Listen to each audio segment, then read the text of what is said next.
Welcome to a new video, and also a new year. I have a lot of admiration for anybody on YouTube who manages to film and upload anything over the Christmas period. Here there is much too much going on, it just does not happen. But this year that turned out to be an advantage because it's given me time to play with various ideas for projects. I've already begun the script for my next project, which is inspired by English literature, so I thought that today's video would be quite a good introduction to that. Mainly I film in front of this bookcase here. There are a lot of books on those shelves. Some of them are familiar titles, others are a bit more niche. Some are actually out of print. I thought that it would be interesting to pull a few of them out and talk about why I bought them and, more to the point, whether I actually read them. But before I started filming, there was just one little thing that I had to do.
In chapter 8 of Pride and Prejudice, Caroline Bingley does make the comment that Mr Darcy is always buying books. If I had unlimited finances, I would be doing just the same. What interesting titles have I got that relate to my work as a family history researcher?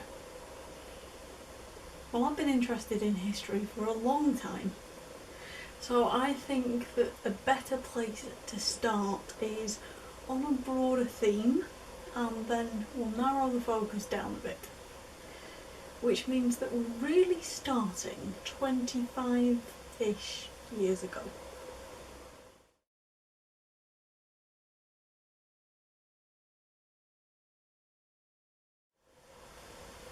I can't remember a time when I wasn't interested in British history.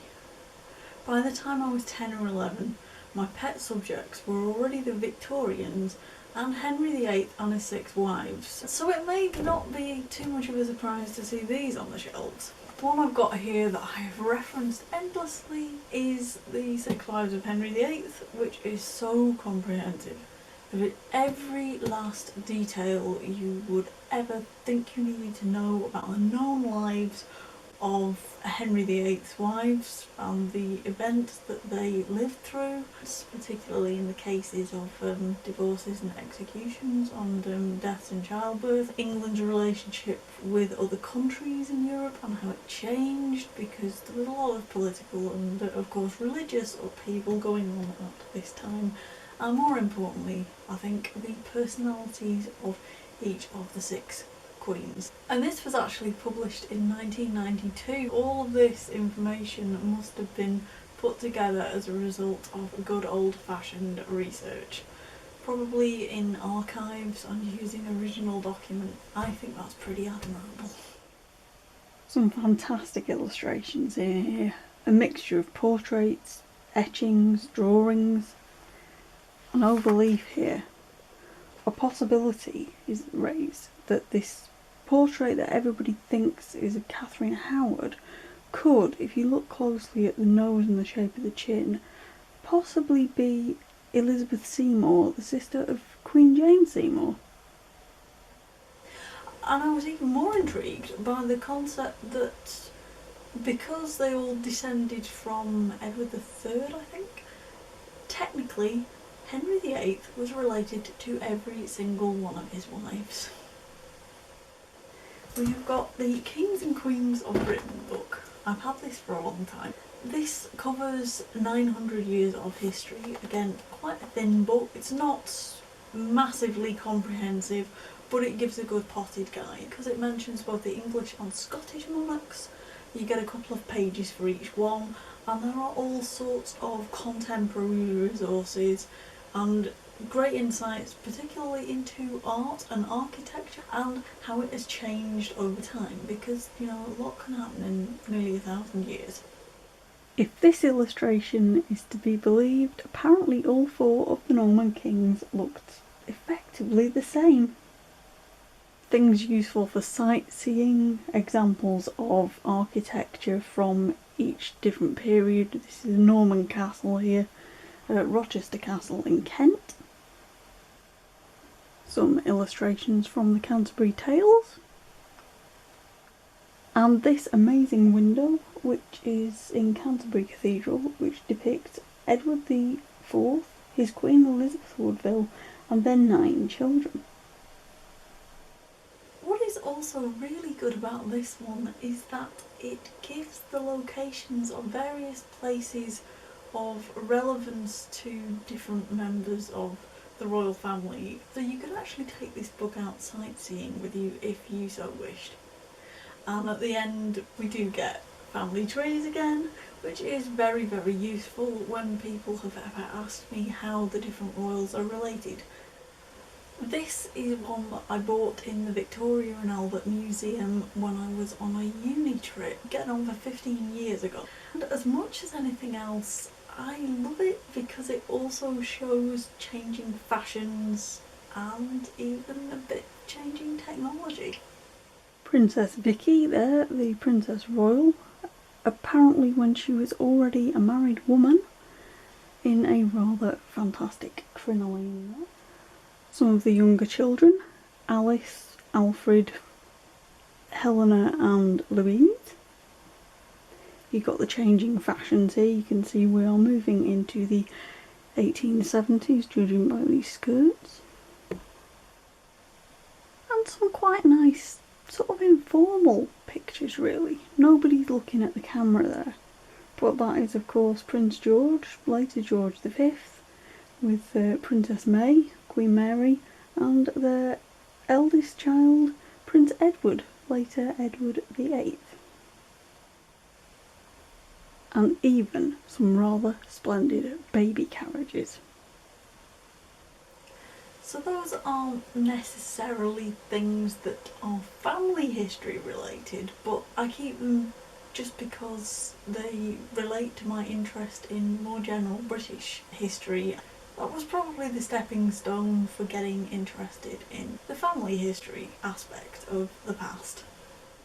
A relatively recent acquisition. This is a biography of Margaret Beaufort, the mother of Henry VII. She only ever had one child, was born when she was 13 years old. Strangely enough, she never had any other children, although she did marry again after Henry VII's father died. An interesting character, and I think was quite an integral part of the early Tudor royal family.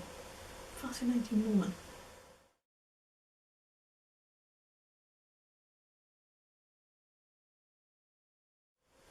Go into any decent public library and you will probably find a few family history books. They might be in the section that you can borrow from, they might be in the reference section.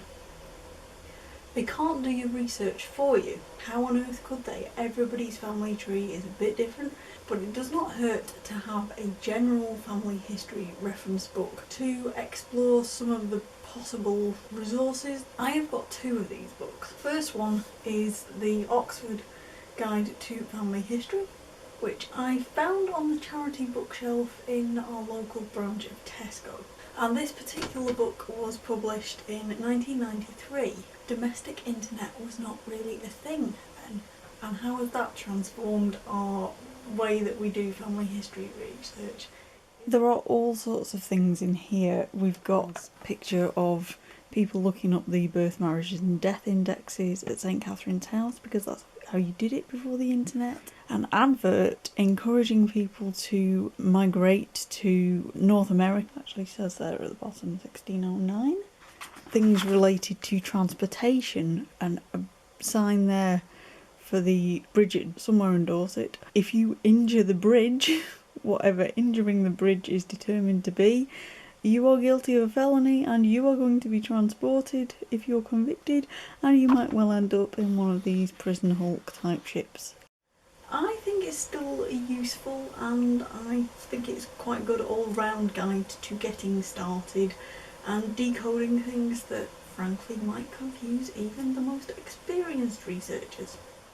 These pages talk about the change from the Julian to the Gregorian calendar, when New Year's Day moved from the 25th of March to the 1st of January, which technically meant that 1752 only lasted for 9 months. The next page over talks about different phrases that are used to describe illegitimate children, and also the Latin versions of common forenames, which is very, very helpful if you happen to have Catholic ancestors, or if you had a parish vicar who liked to keep the register in Latin, of course.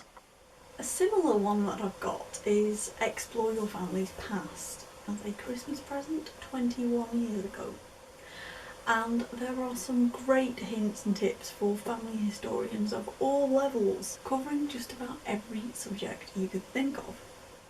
A whole load of information here about visiting archives relevant to the county or city where your ancestors might have come from, how to prepare, whether you need to order items in advance, charges for photocopying, car parking, printing, all the things that you might need to factor in, issues surrounding children born via donor conception, artificial insemination, other fertility treatments, ethical points that might come up in the future about whether you shouldn't tell the child. That's just as relevant today as it was 20 years ago, which is really interesting because we've moved on 2 decades and now we have got DNA tests becoming the newest thing for tracing your ancestors. These sort of scientific issues are crossing over into family history, but in a different way. By this point the internet is a thing, which means there are websites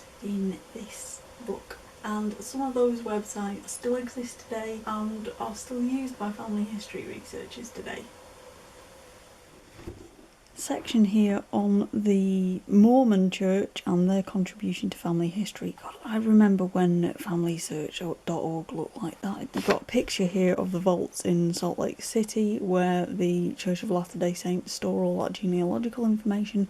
Apparently these still exist. Even when this book was published, volumes like this were stressing that not every record was online. Researchers were probably a bit more aware of that than we are today, and it was offering such useful tips as looking out for transcription errors, because they do happen, and that you also need to watch out for the infamous pre-1752 date change when the calendar changed systems. Later section of the book also bears in mind that some people are lucky enough to be able to trace their family back to the medieval period. So it gives you tips on looking at early written document. It's got here a mention of a document from 1480 which has been transcribed into modern English, and it gives you a little summary of it there. And what's even better is that it then shows you a picture of this document over leaf. that is late 15th century handwriting. I have recently encountered similar documents and they look just like that. They are almost indecipherable. So there are all sorts of little tips about how you actually pronounce the words that you can make out. People think that people said ye before they said the, and it's not that at all. It's the letter that was used for th was called thorn. It was pronounced like th, but it looked like a drawing of a thorn, basically, so it looked a little bit like a y, and that is where the confusion comes in. I suppose, is it so different to 15th century texting? And why not? It's saving characters. This book is 20 years old. Some resources have evolved and others don't exist online anymore. Some things have been digitised. Of course, family history societies, which are mentioned in here too, they have evolved in different ways. They certainly have in the last couple of years. Even so, I think this is much too useful to give away, and it's going to stay on my bookshelf.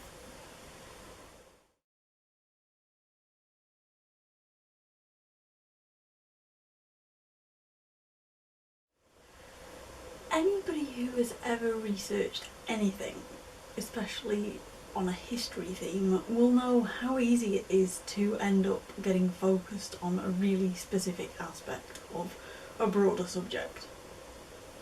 It definitely happens in family history, which gives you two choices. You can either go to the library and borrow something relevant for a few weeks, but you've got to take it back, or if a book looks like it might be a good long-term investment, buy it. So these fall into that category. We've got the Time Traveller's Guide to Medieval England. It is written in a really descriptive style. There are all sorts of facts dotted here and there which I think really bring the medieval period to life. The nice thing about this series is that all of the books cover essentially the same topics: food, drink, clothing, entertainment, but the content of each book reflects the period that each edition concentrates on. On page 11, right in the middle of a vivid depiction of medieval Exeter, you find this table of the 30 largest towns and cities in England in the year 1377. So it seems from this that about 2/3 of the general population were classed as taxpayers, because we've got the actual population and the proportion there who are taxpayers. So in this book you actually learn that in the 14th century the church had so much influence on daily life that you couldn't eat meat on Wednesday, Friday and Saturday. You couldn't eat it during Lent, and you couldn't eat it during the whole of Advent. Obvious when you think why the church would have had so much influence that this is the medieval period, so it's before the Reformation. But on the other hand, when you have just read 2 pages earlier that during the 21 years between 1350 and 1371, 10 of those years saw a really bad wheat harvest, to the point where even a staple food like bread might have become too expensive for the average family because it was so scarce, it does seem a bit cruel that people were then still having to live their lives according to religious rules that dictated what you could and couldn't eat. What happens if fish is the only thing you can get that day? Are you going to starve? If we compare that to the more recent Time Traveller's Guide to Regency Britain, I got this partly because I have had a thing about the Regency period since the BBC did that Pride and Prejudice in 1995. You learn all sorts of things from this book. Page 260, 261 even gives you a bit of guidance on dinner and walking into the dining room. At this point in time, apparently, ladies went into the dining room first and sat together, the early part of the Georgian period, with the men following. So the dinner table was divided that way, women at one end, men at the other. But by the turn of the 19th century, which we think of as the Jane Austen period, each man is now going to lead the lady of his choice into dinner, and the alternative male-female sitting pattern has become quite established. That aspect of dining never actually occurred to me. I had it in mind that the alternate male and female seating went back centuries.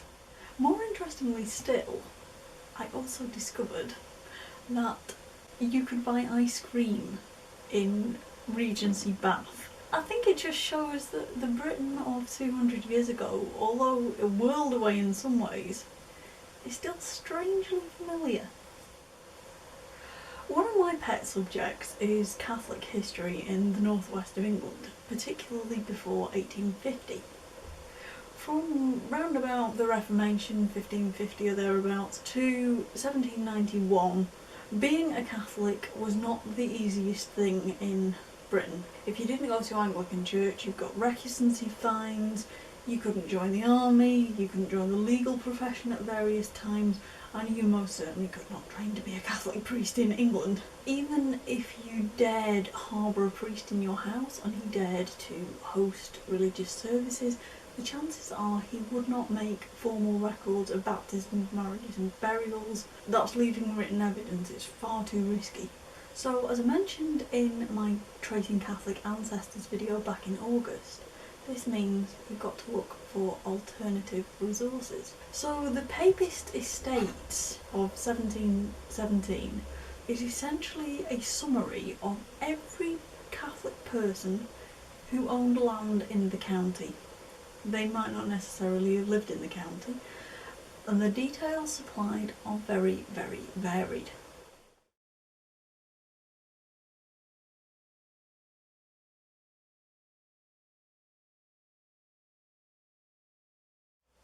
So payment did not always equate to money in 1717. Sometimes it could be paid in other ways, goods and services. The chief difficulty with this collection is that there is no surname index, but there is a place name index. This book is not something I can refer to every time I do research, but it does offer some great information about landowners and Catholic connections and property and tenants' obligations in early 1700s Lancashire, so it's really good for that. Life in Regency York was an impulse purchase at Who Do You Think You Are Live in 2015 when I went to Birmingham, which just happened to be shortly before a little holiday to York, which I went on partly because I wanted to go to York and partly because I was researching my 3 times great grandma, Mary Dunning, who was born in the city in 1821.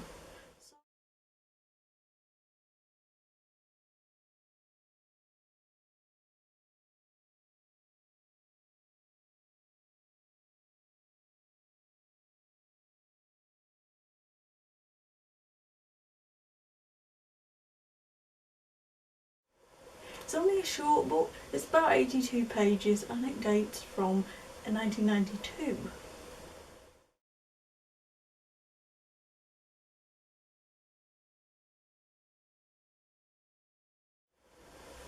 Being a social historian, of course, nothing fascinates me quite so much as how people used to live.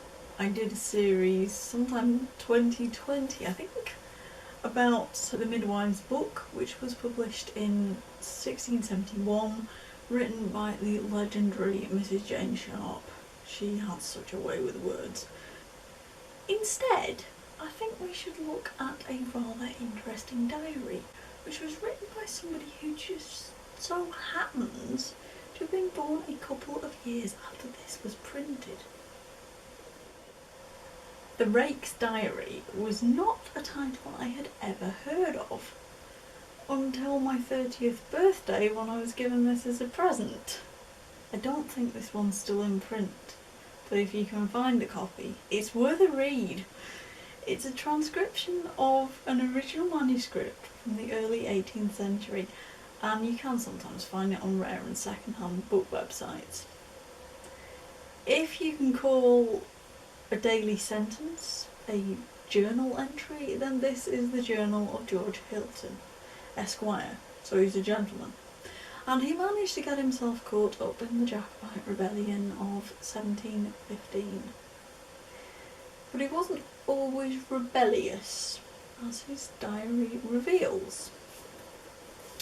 Sometimes, quite honestly, he was just plain drunk. Wednesday the 24th of July, 1700. At Kendal. Met with Dick Pinder and Will Bradley. So after that came to Milthrop and met with Dr. Gandy. Drank brandy all night. Spent that day 9 shillings. Thursday, day following. At Beetham, being St James's Day. He lived at Beetham. Drank with Sam Dowker all the day long. Got extremely fuddled. Bet he did. Again, he spent 9 shillings. So the remarkable thing about this diary is actually it's almost an accounts book as well as a memorandum of his life. He ends every single entry with a note about what he spent every day. By February 1702, when he was 27 and a half, he decides that it's time to grow up a little bit, and he promptly makes resolutions. The first, he is most passionately resolved never to lose my reason by moderate drinking. He also vows never to meddle with anybody's business except his own. Number 6, he is taking a resolution to stop gaming. Never to lose above 10 shillings a day at one sitting, nor play above 6 hours at a time. But then we just flick forward 2 whole weeks. Did his resolutions last? Friday the 14th of February, 1702. Broke 3 of my resolutions, viz. Eat flesh, laid with a woman, and up till 2 o'clock in the morning. There's a little bottle and glass symbol next to this, as there is in quite a lot of entries, which signifies that he got quite drunk. But I will salute George for one thing. He did remember to take his diary when he went travelling, and that's why you learn that it took him a whole week to get from his home in Beetham, well, it's about 8 miles south of Kendal, to Smithfield in London. And his notes even tell us that he travelled via Lancaster and Preston, so he's gone along the A6, through Holmes Chapel, Dunchurch and Hockley. And as an extra little bonus, which again appeals to me as a family historian, there is a transcription of his will right at the end, dated 1724. It's exceptionally detailed and talks about all the different beneficiaries and all the people that he seems to know at that time, so I think we should give him some credit for that. He had an interesting life and he documented it well.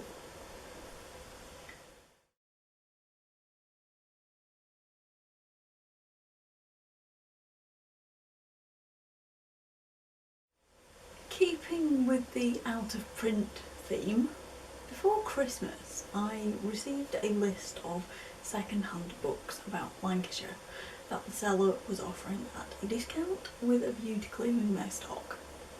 And it was a massive list, must have been, I don't know, 500 titles at least on there.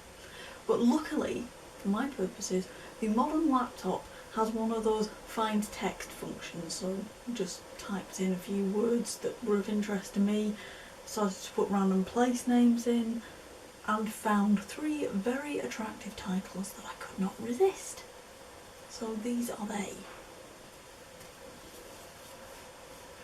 Halsall, the village on the rock. It contains a combination of general and more specific details here. I have researched families from Halsall. One of my great-great-grandmothers was born there, as was one of my 4 times great-grandmothers. I wanted it for family reasons too. Let's have a look inside.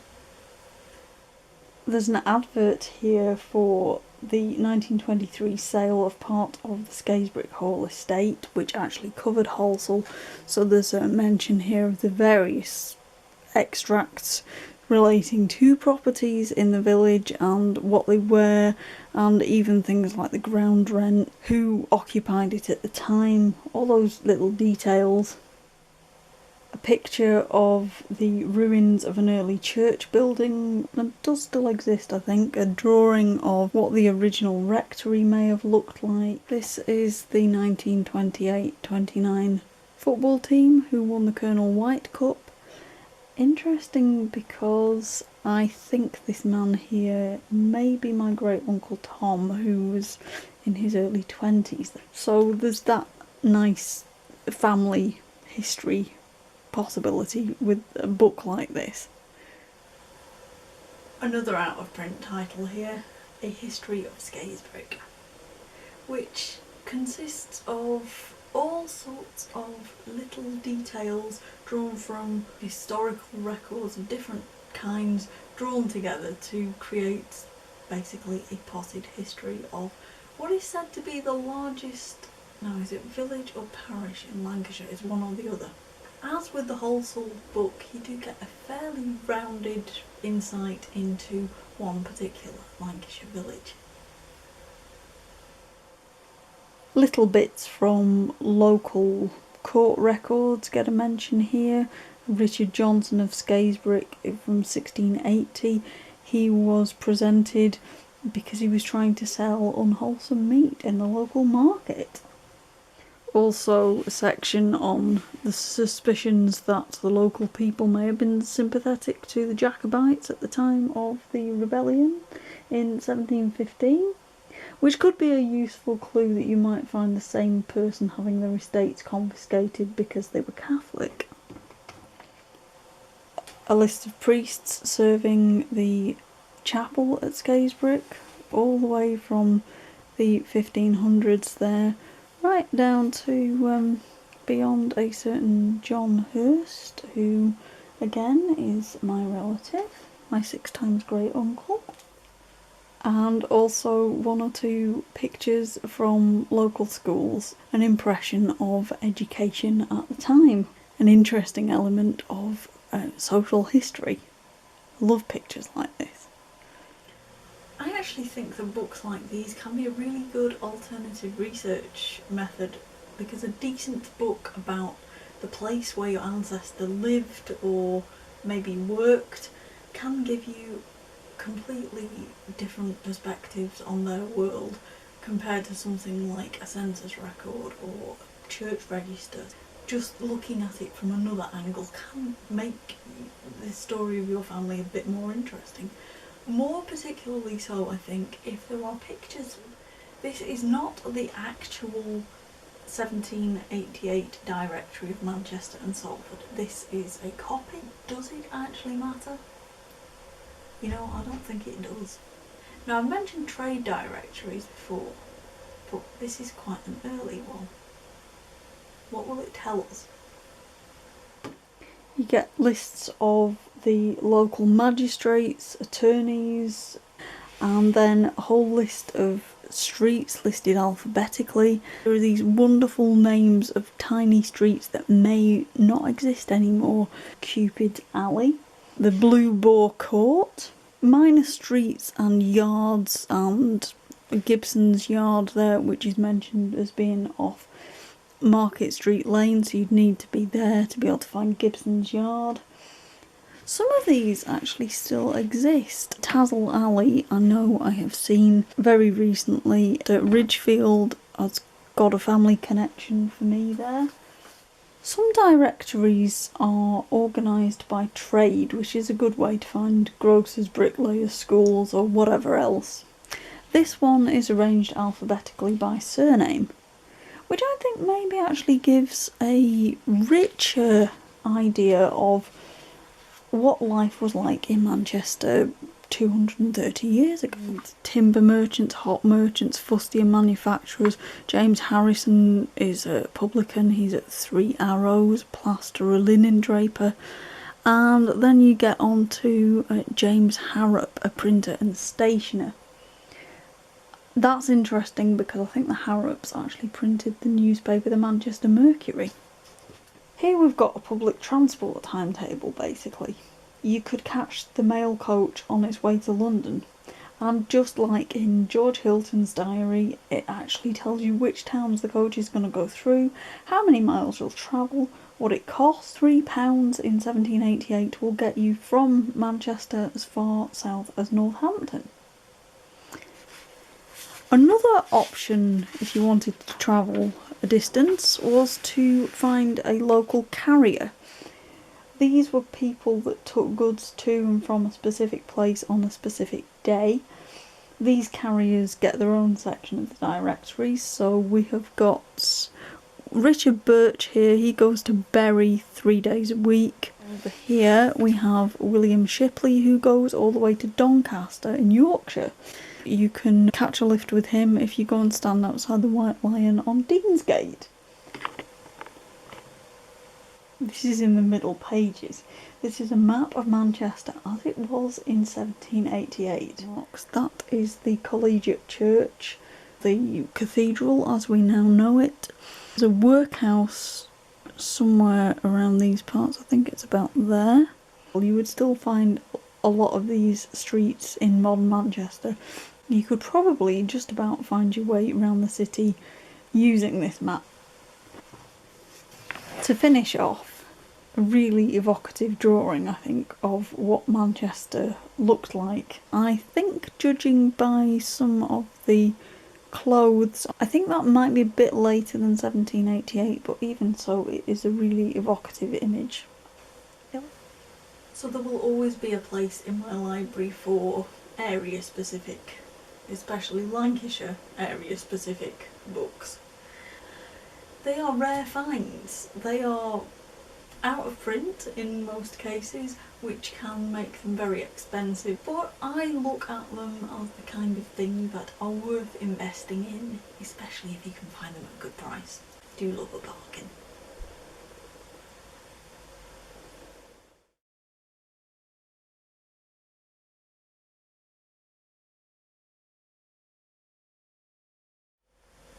All of this video is really a very long-winded way of getting around to introducing the next project that I want to work on.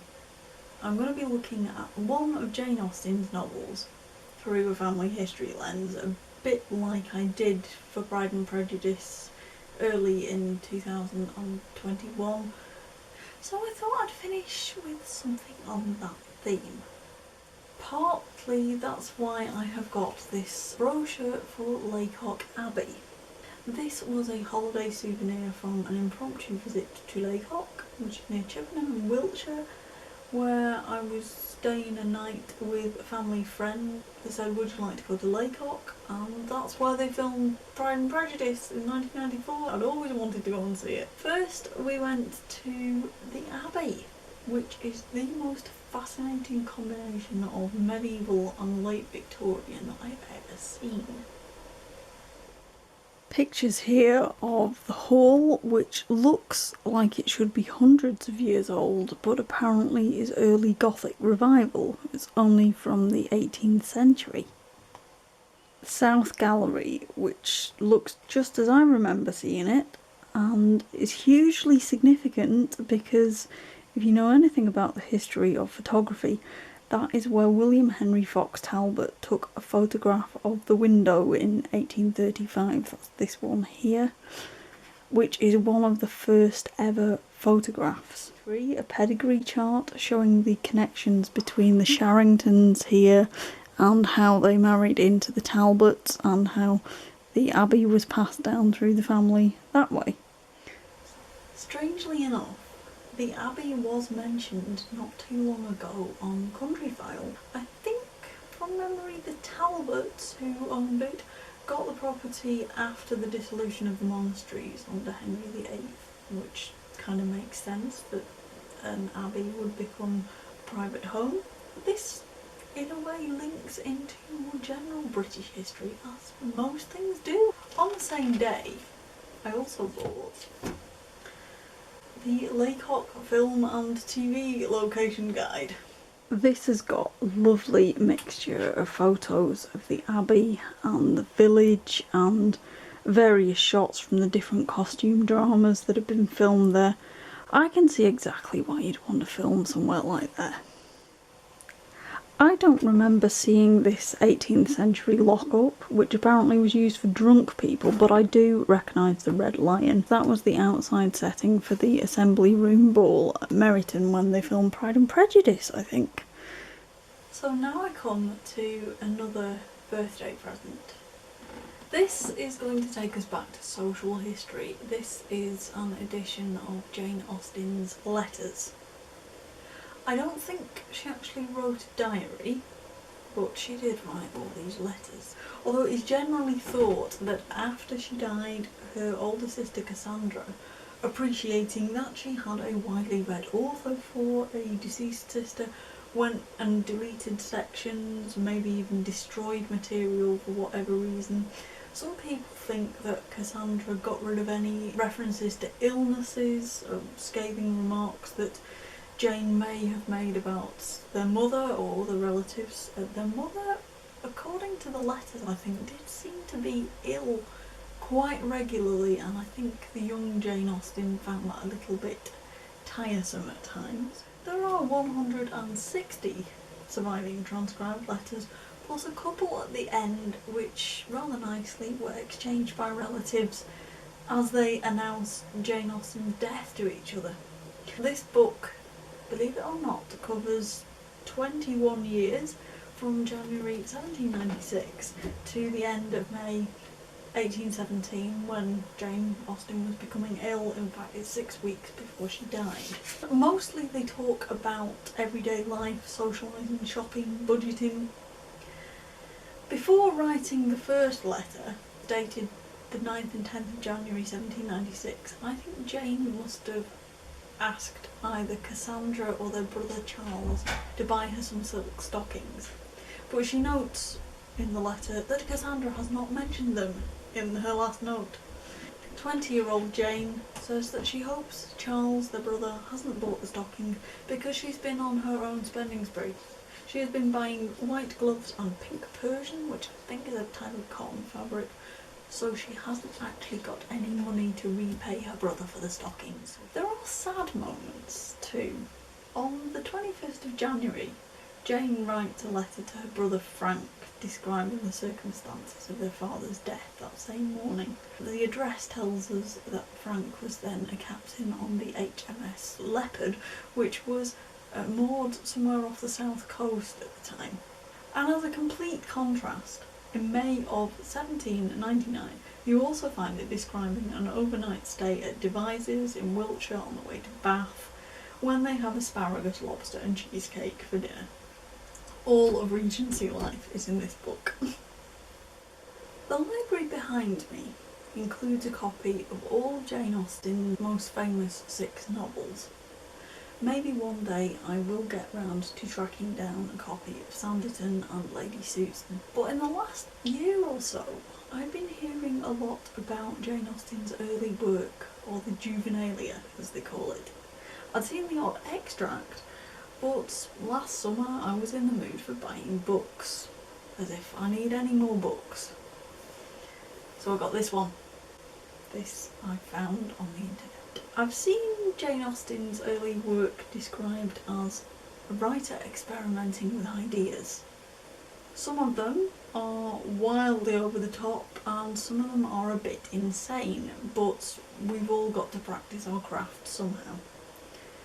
I thought that a nice way to finish this would be to actually read you a little extract, and I've chosen, because it's quite short, The Adventures of Mr Harley. This is one of Jane Austen's earliest works, which is thought to have been written when she was somewhere between the age of 12 and 15. A short but interesting tale is with all imaginable respect inscribed to Mr Francis William Austen, midshipman on board His Majesty's ship the Perseverance, by his obedient servant, the author. Mr Harley was one of many children. Destined by his father for the church and by his mother for the sea, desirous of pleasing both, he prevailed on Sir John to obtain for him a chaplaincy on board a man of war. He accordingly cut his hair and sailed. In half a year he returned and set off in the stagecoach for Hogsworth Green, the seat of Emma. his fellow travellers were a man without a hat, another with two, an old maid and a young wife. This last appeared about 17 with fine dark eyes and an elegant shape. In short, Mr Harley soon found out that she was his Emma, and recollected that he had married her a few weeks before he left England. I want to say, how did Mr Harley forget that he had been married before he left England? Well, I think that's kind of the point of that. The whole setup there is so off the wall and mad that you just know it was written to make people laugh. And quite frankly, Jane Austen was a much better writer at 15 than I was. That's probably why she's so famous. Which I think is a nice way to finish. The Jane Austen connection is going to lead us into my next project, so I will see you again at some point soon when I have worked on that a little bit more. It's still in the formative stages at present. I hope you enjoyed the video, I hope you found it funny or at least a bit interesting, and if you have got any comments, please do leave them below and tell me what you think of the contents of my library.